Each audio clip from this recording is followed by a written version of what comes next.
ये कांग्रेस के समय हुआ है। और देश से बाहर जाकर आप देश को बदनाम करने का काम करते हो, भारत को दुनिया भर में बदनाम करने का काम करते हो।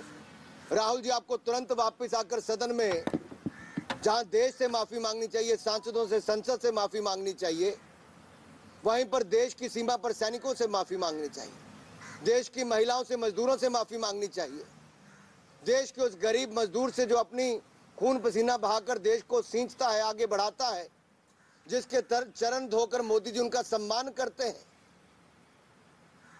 और दूसरी ओर दुनिया के देशों में जाकर भारत का अपमान करने में लगते हो।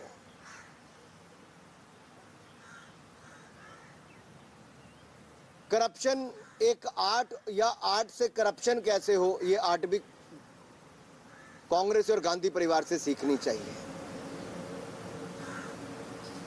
वैसे तो आजकल सब भ्रष्टाचार करने वाले एक मंच पर दिखते हैं। एक पार्टी वो है जो अपने पार्टी के भ्रष्ट नेताओं के लिए पद्म भूषण और भारत रत्न मांगती है, और दूसरी पार्टी वह जो पद्म भूषण के बदले भ्रष्टाचार करके अपनी पेंटिंग बेचने का काम भी करती है, पद्म भूषण बेचने का काम भी करती है, पैसे कमाने का काम भी करती है। क्या FATF की रिपोर्ट कांग्रेस का भ्रष्टाचार का मॉडल दुनिया भर में आज एक केस स्टडी के रूप में नहीं आ गया? एक के बाद दूसरा घोटाला हुआ, लेकिन अब इनके घोटाले के मॉडल भी केस स्टडी।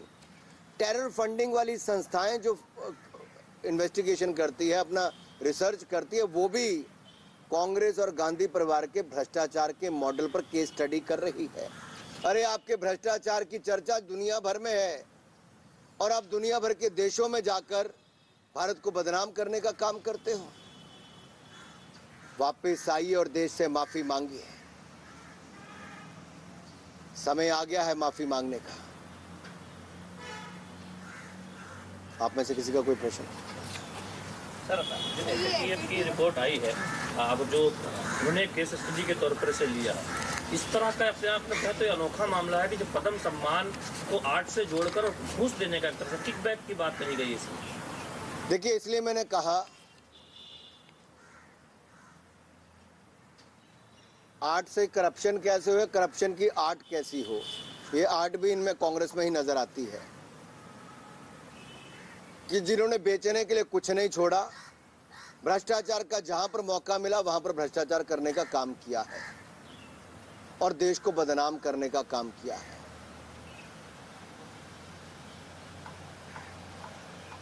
सैम पित्रोदा कह रहे हैं कि उनका कॉन्टेक्स्ट और मैसेज कुछ और था और किसी ने पूरी वीडियो भी नहीं देखी। इस पर आप? अरे, आए, देश में वापस आए, संसद को बताएं।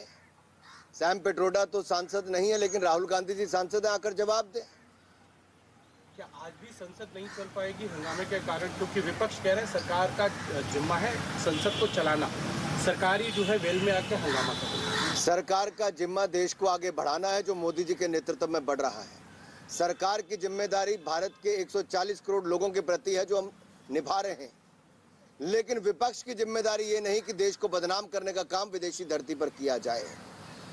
एक के बाद दूसरा झूठ बोलना इनकी आदत बन गई है।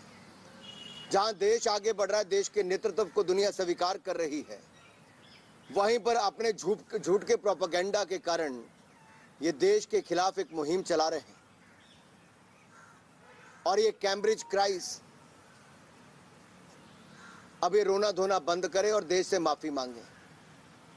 सर, कांग्रेस का आरोप है कि जो राहुल गांधी को बार बार हमलावर इस वजह से, ताकि अडानी और तमाम मुद्दे जो है संसद में ना उठाए जा सकें, उससे ध्यान भटकाने की कोशिश जो है। ये सारे मुद्दों पर पिछले सेशन में बात हो चुकी है जी।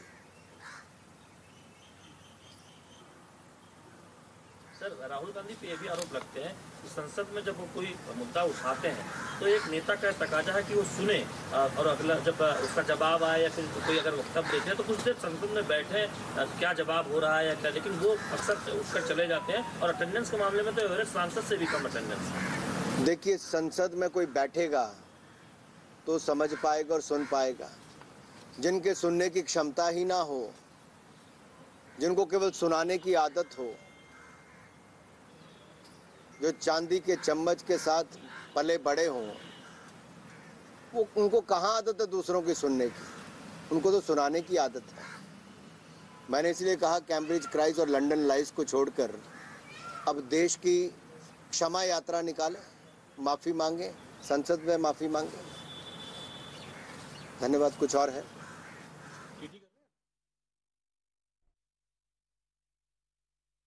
तो केंद्रीय मंत्री अनुराग ठाकुर को आप सुन रहे थे, जिन्होंने राहुल गांधी पर निशाना साधा और कहा कि राहुल गांधी सांसद है, विदेश में जाकर के भारत की छवि को खराब करते हैं। ऐसे में राहुल जो देश को बदनाम कर रहे हैं, उन्हें वापस आकर इस पर जवाब देना होगा। राहुल गांधी को देश से माफी मांगनी चाहिए, ये अनुराग ठाकुर की तरफ से कहा गया है। और उन्होंने ये भी जिक्र किया कि कांग्रेस के राज में कई सारे घोटाले हुए। इस तरीके से विदेश में जाकर के भारत की छवि को खराब करना, देश को बदनाम करना, ये ठीक नहीं है, जो कि राहुल गांधी करते आए हैं। और इस बार उनको देश से माफी मांगनी चाहिए। देश के खिलाफ जो राहुल गांधी मुहिम चला रहे हैं, उसको लेकर के बीजेपी राहुल गांधी पर हमलावर है। अलग अलग हिंदू देश बसाने का दावा करने वाले नित्यानंद ने भारत के खिलाफ एक और साजिश का संकेत दिया। पहले संयुक्त राष्ट्र में भारत के खिलाफ जहर उगलने वाले नित्यानंद ने चीन के राष्ट्रपति को दोस्ती का संदेश भेज दिया